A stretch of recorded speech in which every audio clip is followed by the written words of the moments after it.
బులెటిన్లో బ్రేకింగ్ చూస్తున్నాం. హైకోర్టును ఆశ్రయించారు జూనియర్ ఎన్టీఆర్. ఒక ల్యాండ్ కు సంబంధించిన వివాదంలో హైకోర్టును ఆశ్రయించారు. జూబ్లీ హిల్స్ రోడ్ నెంబర్ 75లో ఉన్న ప్లాట్ విషయంలో వివాదం నెలకొంది. 2003లో గీతాలక్ష్మి అనే వ్యక్తి నుండి ప్లాట్ కొనుక్కున్నాడు ఎన్టీఆర్. అప్పటికే 1996 నుండి పలు బ్యాంకుల వద్ద ఇదే ప్రాపర్టీ మోర్ట్గేజ్ ద్వారా లోన్స్ పొందారు గీతాలక్ష్మి కుటుంబం.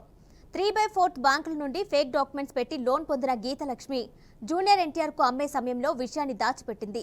5 బ్యాంకుల నుండి ఇదే డాక్యుమెంట్ మీద లోన్స్ పొందిన గీతాలక్ష్మి జూనియర్ ఎన్టీఆర్ కు అమ్మే సమయంలో విషయాన్ని దాచిపెట్టింది. కేవలం ఒక్క బ్యాంకులో మాత్రమే మోర్ట్గేజ్ లోన్ ఉన్నట్లు ఎన్టీఆర్ కు చెప్పింది గీతాలక్ష్మి. అయితే చెన్నైలో ఒక బ్యాంకులో లోన్ క్లియర్ చేసి డాక్యుమెంట్ తీసుకున్నారు తారక్. 2003 నుండి ప్లాట్ ఓనర్ గా తారక్ ఉన్నారు. అప్పటి నుండి పలు బ్యాంకు మేనేజర్స్ తో వివాదం కొనసాగుతుంది. ప్రాపర్టీను స్వాధీనం చేసుకునేందుకు ప్రయత్నం చేస్తున్నారు బ్యాంక్ మేనేజర్లు. దీంతో బ్యాంకు మేనేజర్లపై పోలీసులకు ఫిర్యాదు చేశారు జూనియర్ ఎన్టీఆర్. 2019లో ఇదే వ్యవహారంలో పోలీస్ ఛార్జ్షీట్ దాఖలు చేశారు. తాజాగా డిఆర్టీలో జూనియర్ ఎన్టీఆర్ కు వ్యతిరేకంగా ఆర్డర్ వచ్చింది. దీంతో హైకోర్టులో పిటిషన్ దాఖలు చేశారు జూనియర్ ఎన్టీఆర్. జూన్ 3 లోపు డిఆర్టీ డాకెట్ ఆర్డర్ సబ్మిట్ చేయమంది హైకోర్టు. జూన్ 6న విచారణ చేపడతామని తెలిపింది. దీనిపై మరింత సమాచారం మా ప్రతినిధి రాజశేఖరాచారి అందిస్తారు. రాజశేఖరాచారి, చెప్పండి, భూ వివాదానికి సంబంధించి ఎన్టీఆర్ హైకోర్టుని అప్రోచ్ అయినట్టు తెలిసింది. దానికి సంబంధించిన డీటెయిల్స్ ఇవ్వండి. Thank you Kiranmayi. ప్రముఖ సినీ నటుడు ఎవరైతే యూనివర్సల్ గా గుర్తింపు పొందినటువంటి హీరో తారక్ జూనియర్ ఎన్టీఆర్ ఉన్నాడో ఆయన 2003లో రోడ్ జూబ్లీహిల్స్ లో ఉన్నటువంటి రోడ్ నెంబర్ 75లో ఆయన ఒక ప్రాపర్టీని కొనుగోలు చేయడం జరిగింది. ఒక ఇల్లును కొనుగోలు చేయడం జరిగింది. గీతాలక్ష్మి అనే ఒక వ్యక్తి దగ్గర, ఒక స్త్రీ దగ్గర, ఒక మహిళ దగ్గర ఆయన కొనడం జరిగింది. అయితే ఆమె 2003లో జూనియర్ ఎన్టీఆర్ కు ఆ ప్రాపర్టీ అమ్మడం జరిగింది. అమ్మిన తర్వాత అమ్మే సమయంలో మాత్రం ఈ ప్రాపర్టీ పైన ఒకే ఒక లోన్ ఉందని చెప్పేసి ఆమె చెప్పడం జూనియర్ ఎన్టీఆర్ చెప్పడం జరిగింది. అయితే ఆమె 1996 నుంచి మొదలు పెడితే 2003 వరకు, అంటే ఈ మధ్య కాలంలో అదే ప్రాపర్టీ మీద దాదాపు 5 సార్లు ఆమె లోన్ తీసుకోవడం జరిగింది.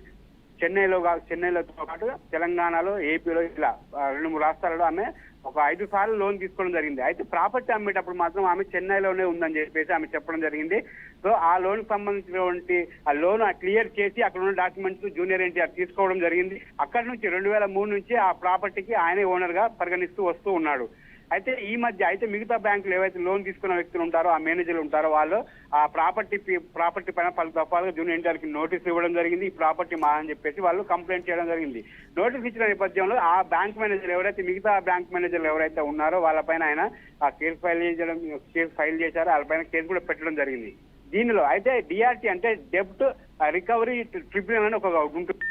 అప్పు తీసుకున్నారు, ఆ రికవరీ చేసేది ఒక సంస్థ ఉంటుంది, దాన్ని డిఆర్టీ అంటారు, డెబ్ట్ రికవరీ ట్రిబ్యునల్. ఇందులో ఆ జూనియర్ ఎన్టీఆర్ కి వ్యతిరేకంగా తీర్పు రావడంతో ఏమైందంటే ఆ మేనేజర్ల ఒత్తిడి ఎక్కువ పెరిగింది. ప్రాపర్టీ మేమే స్వాధీనం చేసుకుని చెప్పేసి ప్రయత్నం చేస్తున్న సందర్భంలో ఆయన హైకోర్టుకు వెళ్ళడం జరిగింది.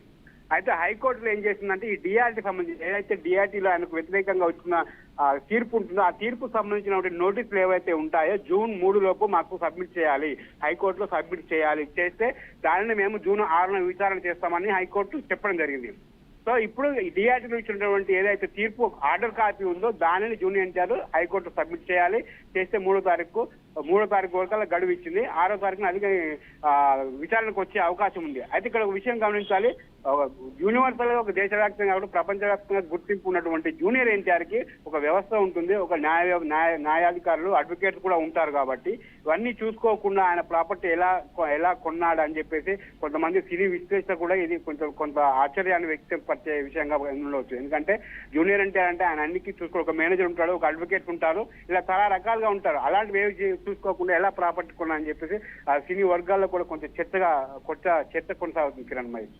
అయితే రాజశేఖరాచారి 2003 నుంచి జూనియర్ ఎన్టీఆర్ ఈ ప్రాపర్టీకి ఓనర్ గా వ్యవహరిస్తున్నారు. ఈ నేపథ్యంలో ఇది 2024, అంటే దాదాపు 21 సంవత్సరాల కాలంలో అనేక సార్లు బ్యాంక్ మేనేజర్లు నోటీసులు పంపినప్పటికీ ఎన్టీఆర్ ఇప్పటి వరకు ఎందుకు స్పందించలేదు? స్పందించారు. ఆయన నోటీసులు వచ్చినప్పుడు ఆయన 2023 నుంచి ఆయన దాని ప్రాపర్టీగా ఓనర్ గా ఉంటున్నాడు. అయితే చెన్నైలో క్లియర్ చేసిన ఆ లోన్ కి తప్ప మిగతా ఆ 4 బ్యాంకుల మేనేజర్లు ఎవరైతే ఉన్నారో వాళ్ళు ఎప్పటి నుంచో ఆయనతో కన్సల్ట్ అవుతున్నారు.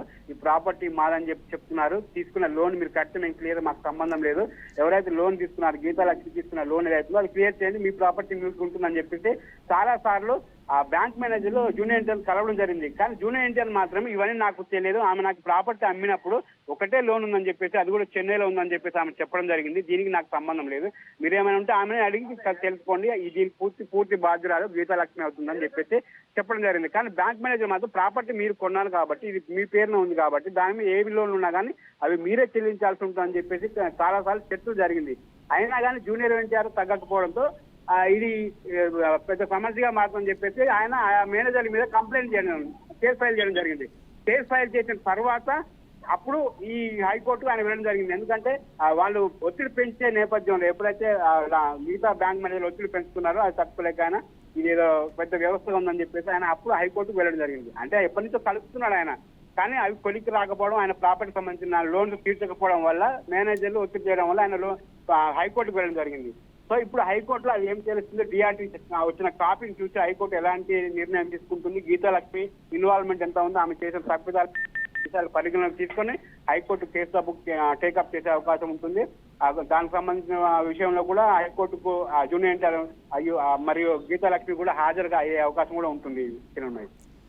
అయితే రాజశేఖరాచారి, ఈ వివాదానికి సంబంధించి ల్యాండ్ ఓనర్ ని ఏమన్నా అరెస్ట్ చేసే అవకాశం ఉంటుందా? ఎలాంటి చర్యలు చేపడతారు? తప్పకుండా అరెస్ట్ అంటే ఫస్ట్ ఆమెకి లుక్అవుట్ నోటీసులు ఇవ్వడం జరుగుతుంది. ఎందుకంటే ఫస్ట్ ఎవరైనా ప్రాపర్టీ అదే డిబెట్ ఏమంటారు, డెప్ట్ అంటే ఏదైతే అప్పు తీసుకున్నారో ఆ డెప్ట్ రికవరీ ట్రిబ్యునల్ ఒకటి ఉంటుంది కాబట్టి దాని తరపున ఆమెకు లుక్అవుట్ నోటీస్ ఇచ్చే అవకాశం ఉంటుంది, విచారణ కూడా ఇచ్చే అవకాశం ఉంటుంది. ఒకవేళ ఇది తప్పని తేలితే మాత్రం ఆమె తప్పకుండా అరెస్ట్ చేస్తారు. తర్వాత ఆమె అరెస్ట్ చేసిన తర్వాత కూడా ప్రాపర్టీ ఏమి చూడకుండా జూనియర్ ఎన్టీఆర్ కొనుక్కున్నాడు కాబట్టి ఆయన కూడా ఏమైనా సమాన్లు జారీ చేసే అవకాశం ఉంటుంది, లేదా పెనాల్టీ కట్టే అవకాశం కూడా ఉండే అవకాశం ఉంటుంది. కిరణ్ మరి రైట్ రాజశేఖరాచారి, థ్యాంక్ యూ.